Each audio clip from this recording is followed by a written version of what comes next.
सातवा दिवस आहे नकारात्मक विचार नाकारणारी जादू. म्हणजे जे काही तुम्ही नकारात्मक विचार करतायत ती ही जादू नाकारते. म्हणजे काय आहे की इथं निगेटिव्ह टू निगेटिव्ह झालं की पॉझिटिव्ह जसं होतं की ती जादू जी काही आहे म्हणजेच कृतज्ञतेची शक्ती जी आहे ती नकारात्मकता नाकारते. म्हणजे तिथं काय येतं, फक्त पॉझिटिव्हिटी येते, सकारात्मकता येते. तर ते आज आपल्याला इथं बघायचं आहे. आपल्या आतमधली जी सकारात्मकता आहे ती आज आपल्याला नाकारायची आहे. आणि ती नाकारायचं एकच उपाय आहे, ते म्हणजे कृतज्ञता व्यक्त करणे. जेव्हा तुम्ही कृतज्ञता व्यक्त कराल तर आपोआप तिथं फक्त सकारात्मक विचार येणार आहेत. कृतज्ञ व्यक्ती ही सर्व परिस्थितीत सारखीच कृतज्ञ असते. म्हणजे कृतज्ञता व्यक्त करणारी ही व्यक्ती बाहेरची परिस्थिती कशीही असू दे तिला काहीही फरक पडत नाही. कारण तिच्याजवळ जे काही आहे त्याच्याबद्दल ती इतकी समाधानी, इतकी कृतज्ञ असते. त्यामुळे परिस्थिती कशीही येऊ दे ती कृतज्ञच असते. नातेसंबंधात काही वाद निर्माण झाले असतील, आर्थिक ताण असेल, तब्येत बरी नसेल किंवा कामाच्या ठिकाणी काही समस्या असतील, तर यापैकी कोणतेही नकारात्मक परिस्थिती उद्भवण्याचं कारण म्हणजे दीर्घकाळ कृतज्ञता व्यक्त न करणे. जे तुम्हाला इथं लक्षात यायला पाहिजे की तुमच्या कोणत्या रिलेशनशिपमध्ये, कामाबद्दल, तुमचं पैशाबद्दल कुठंतरी निगेटिव्हिटी येते, ह्याचा अर्थ तुम्ही तिथं कृतज्ञ नाही.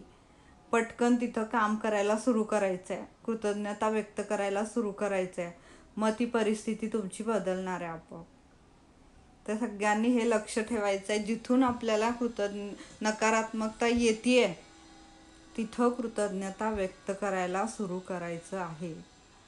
आपल्या आयुष्यातील प्रत्येक गोष्टीबद्दल जर आपण कृतज्ञ नसू तर नकळतपणे आपण त्या गोष्टींना गृहीत धरतो.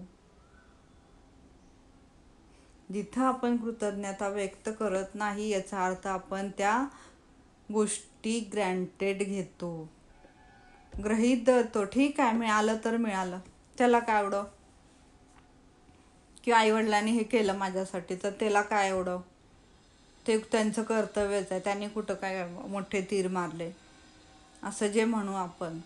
तर हे काय आहे, हे आहे त्या गोष्टींना ग्रँटेड घेणं.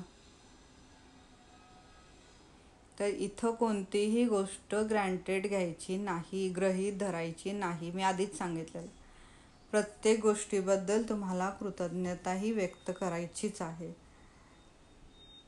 गोष्टी अशा घडणार असं मानणं हे नकारात्मकतेचे सगळ्यात मोठं कारण आहे.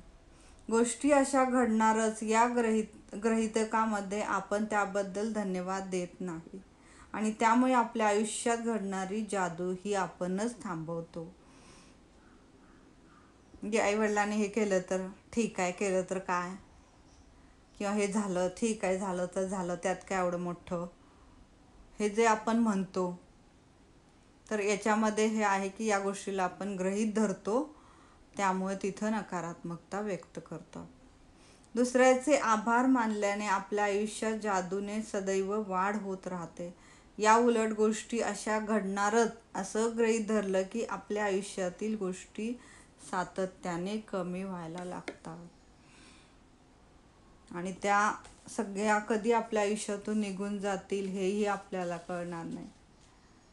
मग तुम्ही म्हणताल की ज्याच्याकडे आहे तोच का अजून वाढत जातो आणि ज्याच्याकडे नाही तो का गरीब होत जातो.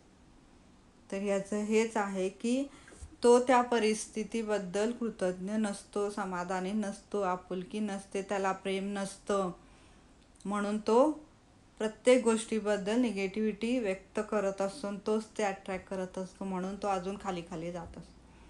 आणि ज्याच्याजवळ आहे, ज्याला समाधान आहे, तो अजून समाधान व्यक्त करतो, अजून कृतज्ञता व्यक्त करतो, त्यामुळे त्याला अधिक मिळत जातं. तर इथं ही गोष्ट आपल्याला लक्षात ठेवायची आहे. तुमची तब्येत जेव्हा चांगली असते तेव्हा तिच्याबद्दल तुम्ही कृतज्ञ असता का? नसतो. पण आपल्याला कृतज्ञता व्यक्त करायची.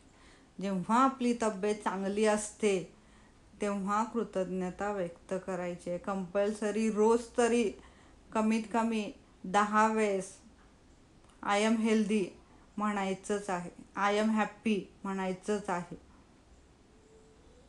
हे म्हणायचंच आहे. हे कंपल्सरी आहे आपल्याला.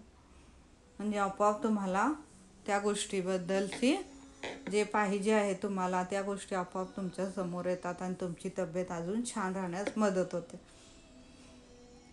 तुम्ही जर आजारी पडलात किंवा तुम्हाला काही लागलं तरच तुम्हाला तुमच्या आरोग्याची जाणीव होते. तुम्ही तुमच्या कामाबद्दल प्रत्येक दिवशी कृतज्ञ असता की जेव्हा तुम्हाला नोकर कपात होणार आहे अशी बातमी कानावर आल्यावर तुम्हाला त्याचं महत्त्व कळतं. तुमचा पगार मिळाला की प्रत्येक वेळी तुम्ही कृतज्ञ असता की त्याला गृहीत धरता. गृहीत धरता म्हणजे काय की ठीक आहे ना, मी काम केलं ना, त्याच्या बदल्यात त्यांनी मला पैसा दिला म्हणून काय झालं, ते त्यांचं कामच आहे, त्यांचं कर्तव्यच आहे पैसा देणं. हे जर आपण असं म्हणत असू तर हे गृहीत धरताय तुम्ही. तर इथं कोणतीही गोष्ट गृहीत धरायची नाही आहे. मी काम केलं त्या बदल्यात ते मला पैसा देत आहेत, त्याबद्दल थँक्यू. कारण त्यांच्याजवळ तो आहे त्यामुळे ते मला देऊ शकत आहेत, त्याबद्दल थँक्यू. सगळं काही सुरळीत चाललंय तर तुम्ही तुमच्या कुटुंबातल्या प्रियजनांबरोबर बद्दल कृतज्ञ असता का? का काही अडचणी आली तरच तुम्हाला त्या आठवतात? तुमची कार जेव्हा व्यवस्थित चालत असते तेव्हा तिच्याबद्दल तुम्ही कृतज्ञ असता का? का जेव्हा ती बंद पडते तेव्हा तुम्ही विचार करता, अच्छा हिचं सर्व्हिसिंग केलं असतं बरं झालं असतं, हिला जरा हे करून आणलं असतं बरं झालं असतं, असं तुम्ही म्हणता का? तर असं असेल तर ह्याचा अर्थ आहे की तुम्ही त्या गोष्टी गृहीत धरलेल्या आहेत. तर इथं कोणत्याही गोष्टी गृहीत धरायच्या नाहीत. त्या प्रत्येक गोष्टीबद्दल आपल्याला कृतज्ञताच व्यक्त करायची आहे. प्रत्येक दिवशी तुम्ही जिवंत आहात याबद्दल तुम्ही कृतज्ञता व्यक्त करता की आयुष्याला तुम्ही गृहीत धरलेलं आहे? ठीक आहे ना, आहे ना, आयुष्य मिळालं ना, त्यात काय एवढं, रोज नुसतं खायचं प्यायचं आणि झोपायचं. हे जर तुम्ही आयुष्य समजत असाल तर ह्याचा अर्थ तुम्ही आयुष्याला गृहीत धरलेलं आहे.